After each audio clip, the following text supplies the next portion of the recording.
अशाच नवनवीन कथा ऐकण्यासाठी लाल बटन दाबून आमच्या चॅनलला सबस्क्राईब करा।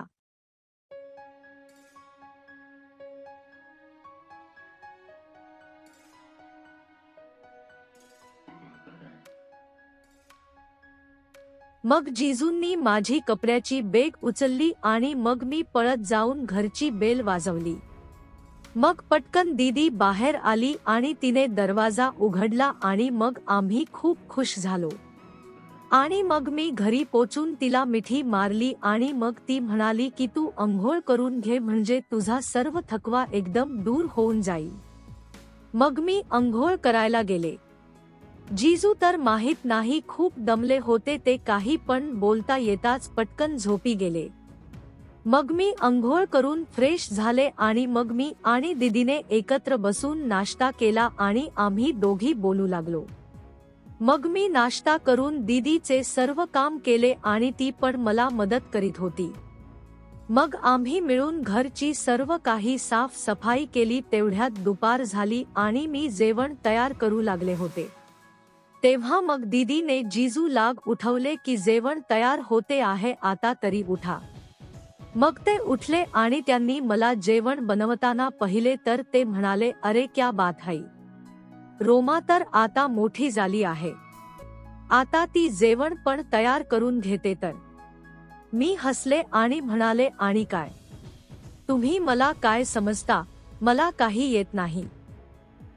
मग मी दुसऱ्या दिवशी जेव्हा अंघोळीला जात होते तेव्हा जिजूने म्हणले, रोमा गेस्ट रूमच्या बाथरूमचा शोवर चालू नाही आहे आणि म्हणून तू आमच्या रूम मधल्या बाथरूम मध्ये अंघोळ करून घे।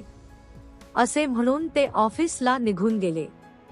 मग मी त्यांच्या रूम मधल्या बाथरूम मध्ये गेले आणि अंघोळ करू लागले आणि मग मी माझी ब्रा आणि पेंटी तिथेच धुण्यासाठी ठेवून दिली। मग संध्याकाळी ऑफिस मधून जिजू आले आणि एक विचित्र अशी घटना घडली। मी अचानक दीदीच्या रूम मध्ये गेले तर मी पाहिले की बाथरूमचा दरवाजा उघडा होता आणि तेव्हा आतमध्ये जिजू एक लहान चड्डी घालून होते आणि ते माझी पेंटी त्यांच्या चड्डीवर घासत होते आणि ते पेंटीचा वास पण घेत होते। मग मी ते सर्व पाहून पळत माझ्या रूम मध्ये आले। मग काही दिवस असेच गेले आणि माझी आणि माझ्या जिजूची मैत्री आता वाढली होती। ते मला एकदम घुरून घुरून पाहू लागले होते, मला पण ते चांगले वाटत होते। मग जिजूने माझ्या बरोबर छेडछाड करणे चालू करून टाकले होते आणि त्यांनी अनेक वेळा माझ्या गालावर पण पप्पी घेतली आणि एक वेळा तर त्यांनी माझ्या दीदीच्या समोर माझे मम्मे पण दाबून टाकले होते, पण यावर दीदीने काही पण म्हणले नाही। आणि मग आमची मस्ती अशी चालू राहिली आणि मला तर खूप मजा येत होती। एक दिवस दीदीच्या समोर जिजूने म्हणले की रोमा आता तुझे पण लग्न होणार आहे आणि मग लग्नानंतर काय होणार तुला माहित आहे ना, तुला काही अनुभव आहे का, नाही तर माझ्याकडून शिकून घे, माझे पण काही काम होऊन जाईल, कारण तुझी दीदी तर मला आता हात पण लावू देत नाही आहे, तू तरी माझी काही तर मदत करून दे। मग दीदी पण त्यांना जास्त तापवायला म्हणाली, हो हो हिला पण शिकवा सर्व काही। तेव्हा जिजूने मला त्यांच्या बाहोमध्ये घेतले आणि मला इकडे तिकडे हात लावू लागले। मी वरून त्यांचा विरोध करू लागले होते आणि मग तर त्यांचे हे सर्व वाढू लागले आणि आता तर ते दीदीच्या समोर माझ्या ओठाला किस करून घेत होते आणि ते माझ्या बुक्सला पण दाबून देत होते। एक दिवस मी जिजूच्या रूमला साफ करीत होते तेव्हा मला तिथे एक डायरी मिळाली। जेव्हा ती मी वाचली तेव्हा माझ्या पुच्ची मध्ये काहीतरी होऊ लागले। जिजूने ते सर्व काही त्यामध्ये लिहिले होते जे ते इतके दिवस झाले माझ्या बरोबर करीत होते। त्यांनी मी किती सुंदर आहे ते लिहिले होते आणि मग मला ते वाचून लाज वाटू लागली होती। जिजूने तर हे पण लिहिले होते की त्यांनी जेव्हा माझी पेंटी त्यांच्या लंडवर घासली होती तेव्हा त्यांनी ठरवले होते की मी परत घरी जाईन त्याच्या आधी ते मला माझ्या पायापासून डोक्यापर्यंत किस करतील, चाटतील आणि प्रेम करतील। ये वाचून तर मी एकदम घाबरले। मग मला चांगले वाटू लागले, कारण की मी पहिल्यांदा माझी स्तुती एका पुरुषाकडून ऐकली होती. संध्याकाळी ऑफिसमधून परत घरी येताना ते माझ्यासाठी आईस्क्रीम घेऊन आले होते. मी विचारले, ही कशाची पार्टी? ते म्हणाले, जो आनंद मला तू आलीस म्हणून झाला ना म्हणून. मग त्या रात्री जेव्हा मी झोपायला माझ्या रूम मध्ये आले तेव्हा एका तासाने ते माझ्या जवळ आले आणि म्हणाले, वसू झोपली आहे आणि मला झोप लागत नाही आहे, म्हणून मी तुझ्या जवळ आलो. तू पण झोपली होतीस का? मी म्हणाले, नाही, अजून नाही झोपले. जीजू माझी बेडवर बसले आणि आम्ही बोलू लागलो. ते म्हणले, चल अपना एक गेम खेळूया. मी पण हो म्हणले. तर ते माझ्या जवळ येऊन झोपले आणि त्यांनी माझ्या पोटावर हात ठेवला. ते म्हणाले, तू कधी गुदगुदी खेळले आहे का? मी म्हणले, नाही. तेव्हा त्यांनी एक बनियन आणि निकर घातले होते आणि मी नाईटी घातली होती. ते म्हणले, मी तुला गुदगुदी करणार जर तू सहन केले आणि हसली नाहीस तर मी तुला एक बक्षीस देणार. मी म्हणले, ठीक आहे. जीजूने माझ्या हात डोक्यावर करून टाकले आणि म्हणले, जर जर जास्त गुदगुदी झाली तर तू उशी पकडून घे, पण माझा हात पकडू नकोस. असे म्हणून त्यांनी माझ्या गालावर, माझ्या ओठावर हात फिरवला आणि म्हणले, तू खूप सुंदर आहेस रोमा, एकदम गोरी पान आणि चिकनी. मग त्यांनी माझ्या कानाच्या मागे हात फिरवला आणि मला खूप चांगले वाटू लागले होते. मग त्यांनी एकदम माझ्या बुक्सला पकडले आणि माझ्या शरीरात तर करंट धावला. मी म्हणले, जीजू खूप विचित्र वाटते आहे. ते म्हणले, होणार, ही तर एकदम मस्त गेम आहे. तुला माहिती आहे तुझ्या दीदीने ही गेम खेळली त्याला 5 महिने झाले आहेत आणि मला खूप भूक लागली आहे. मग त्यांनी माझे निप्पल हळूहळू घासले तर मी उशी पकडून माझे पाय आपटू लागले.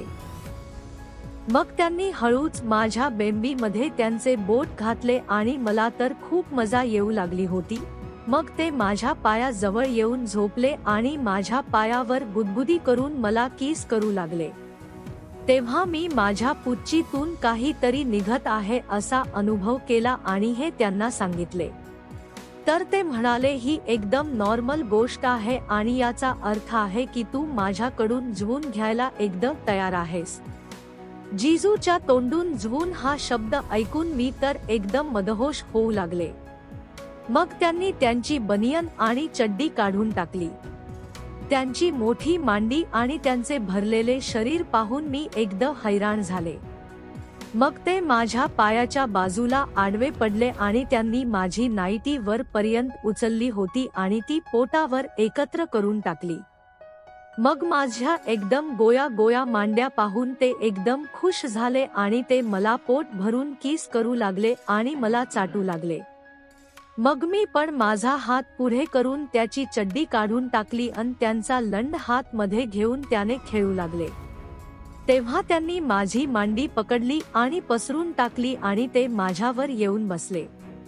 आता ते माझे ओठ हळूहळू चोकू लागले. कधी माझे ओठ चोकत होते तर कधी माझी मान किस करत होते, तर ते कधी माझे मम्मे दाबत होते आणि ते माझे निप्पल पण तोंडात घेऊन त्याला चावू लागले होते. मी माझ्या जीजूला म्हणले, एक वेळा प्लीज खूप जोराने माझे मम्मे दाबाना. तर त्यांनी त्यांच्या कडक हाताने माझे मम्मे आणि निप्पल जोराने दाबले. मला खूप मजा येऊ लागली होती. मग ते माझे बुक्स दाबत दाबत त्यांना नाईटीच्या वरून चाटू लागले आणि म्हणू लागले की रोमा तू तर एकदम चिकणी आयटम आहेस. मग त्यांनी माझी नाईटी काढून टाकली आणि मग मला ब्रा काढ म्हणून सांगितले. मग मी जेव्हा माझी ब्रा माझ्या हाताने काढू लागले तेव्हा जीजूने माझो पेंट पकडली आणि त्याला जोर जोराने ओढू लागले आणि ते माझ्या पुच्चीवर बोट फिरवू लागले. मग त्यांनी त्यांचे एक बोट माझ्या एकदम रसाळ पुच्ची मध्ये टाकून दिले. मला तर कसे तरी होऊ लागले. मग त्यांनी त्यांच्या जिभेने माझी पुच्ची चाटणे चालू करून टाकले होते आणि आता माझी तर खूप वाईट अवस्था झाली होती, कारण की असे मी कधी माझ्या आयुष्यात केले नव्हते आणि मी आज माझ्या आयुष्यात अशी मजा एकदम पहिल्या वेळी घेत होते. एकदम तडपू लागली आहे. मग मी त्यांना म्हणू लागले, ओह जिजू अजून पण करा ना, मला खूप मजा येते आहे. माझ्या पुच्ची मध्ये काहीतरी होते आहे. मी काही वेळाने ते मला म्हणले, आता मला तू खाली झोपू दे, तू वर ये आणि माझ्या लंडाने खेळ. तर मी पण पटकन त्यांचे ऐकले आणि मग मी माझ्या गुडघ्यावर बसून त्यांच्या लंडने खेळू लागले. मी त्यांचा लंड माझ्या हाताने पकडून त्याला वर खाली करू लागले आणि मला त्याचा स्पर्श अजून जास्त उत्तेजित करत होता आणि मला खूप मजा येऊ लागली होती. मग मी काही वेळ त्यांचा लंड वर खाली केला आणि मग मी त्यांच्या चेहऱ्याकडे पाहू लागले, तर ते डोळे मिटून एकदम आह करीत होते आणि त्यांना पण खूप मजा येऊ लागली होती आणि ते म्हणत होते की जोराने धरून कर. तर मी माझी पकड त्यांच्या लंडवर अजून जास्त केली आणि वर खाली करू लागले, तर ते अजून खूप जोराने आवाज करू लागले होते आणि मी पण मजा करीत होते. मग काही वेळाने ते मला म्हणले की थांब आता, नाही तर माझे असेच निघून जाईल. आता तू माझा लंड तुझ्या तोंडामध्ये टाक आणि त्याला मस्त प्रेमाने चोख. तर मी पण पटकन माझे डोके खाली केले आणि त्यांनी त्यांचा लंड माझ्या तोंडात घातला आणि त्याला चोख म्हणून मला सांगितले. आणि मग मी पण त्यांचा लंड आत मध्ये घेऊन मस्त चोकू लागले होते.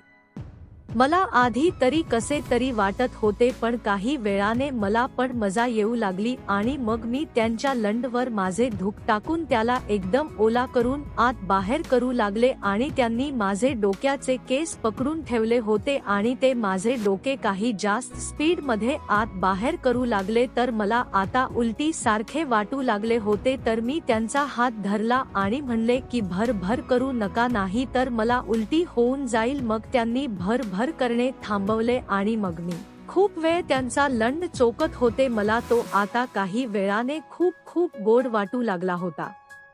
मग त्यांनी मला झोपवले आणि त्यांनी माझ्या कमरेच्या खाली एक उशी लावली आणि ते माझ्या पुच्ची मध्ये त्यांचे बोट घालून आत बाहेर करू लागले होते.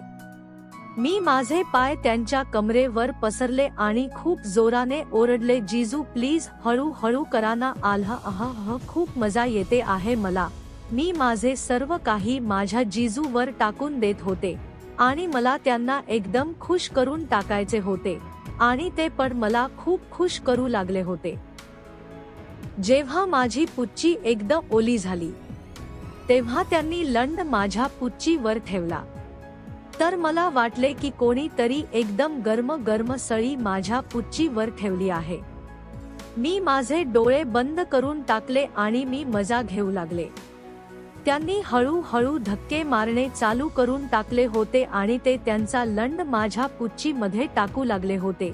आता मला खूप त्रास होऊ लागला होता आणि मी ओरडू लागले की हळू करा ना जिजू, मला खूप त्रास होतो आहे.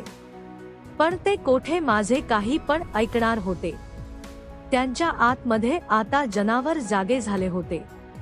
त्यांनी एकदम जोरने मला जवणे चालू करून टाकले. त्यांनी त्यांचा पूर्ण लंड माझ्या आतमध्ये टाकला आणि खूप जोराने मला ठोकू लागले. ते माझे बॉल पण घासत होते आणि माझी निप्पल पण त्यांच्या बोटाने धरून दाबत होते. त्यांनी मला आता माझ्या आयुष्यभराचा आनंद देऊन टाकला होता आणि मग खूप वेळपर्यंत ते मला एकदम जनावरासारखे ठोकत राहिले. मला पण खूप मजा येऊ लागली होती आणि त्यामुळे मी त्यांना काही पण विरोध करीत नव्हते आणि खूप मजा घेत होती. आणि मग काही वेळाने ते आह करू लागले आणि मी तेव्हा एकदम घाबरले आणि त्यांनी माझ्या पुच्चीतून त्यांचा लंड काढून टाकला आणि माझ्या पुच्चीच्या वर त्यांनी त्यांचे सर्व पाणी काढून टाकले होते.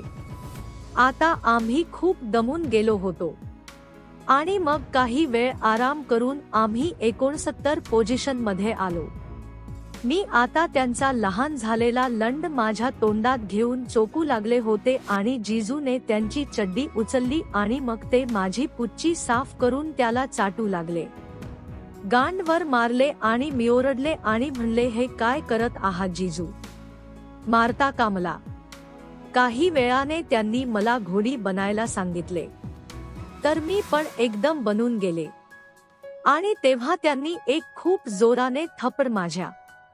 तेव्हा ते म्हणाले, तुला यामध्ये पण मजा येईल. मी तुझ्या दीदीला असेच मारतो आणि तिला खूप मजा येते. मग मी त्यांचा लंड चोकला होता आणि त्यामुळे तो परत उभा झाला होता. जिजूने माझी कमर पकडली होती आणि मग त्यांचा लंड परत एक वेळा माझ्या पुच्ची मध्ये घातला आणि आता परत मी स्वर्गामध्ये जात आहे असे वाटू लागले होते. त्यांचा लंड माझ्या पुच्चीच्या आतमध्ये एकदम साफ करून घासू लागला होता आणि मला खूप मजा येऊ लागली होती. मला वाटत होते की ही रात्र कधी पण संपू नये आणि मी विचार करीत होते की सर्व पुरुष जुळण्यात इतके हुशार असतील का, माझे जिजू काही जास्त आहेत. मग त्यांनी माझे केस पकडले आणि मला खूप जोराने ठोकू लागले. मला इतकी मजा येत होती की मी तुम्हाला काही सांगू शकत नाही. आता हे लिहिताना पण माझी पुच्ची एकदम ओलीजली आहे आणि मी माझी पुच्ची कुरवाळत आहे. आता तिकडे माझी पुच्ची पण आता दमली होती आणि आता जिजू पण पाणी काढणार होते. मग त्यांनी त्यांचे सर्व पाणी माझ्या कमरेवर काढून टाकले आणि मी तशीच झोपले. ते माझ्या जवळ झोपून मला खूप जोराने किस करू लागले. मग त्यांनी त्यांच्या चड्डीने माझ्या कमरेवर त्यांचे जे वीर्य होते ते साफ केले आणि माझी पुच्चीला किस केली, चाटली, कुरवाळली आणि म्हणाले, आता तू झोपी जा. मी पण मग झोपले, पण मला अजून पण त्यांचे ओठ माझ्या पायाला किस करीत आहेत असा अनुभव होत होता. तर नक्की बघा पुढील भाग. तत्पूर्वी मित्रांनो, तुम्हाला जर आमचे व्हिडिओ आवडत असतील तर आमच्या व्हिडिओला लाईक करा आणि व्हिडिओ पहिल्यांदा बघत असाल तर आमच्या चॅनलला सबस्क्राईब करा.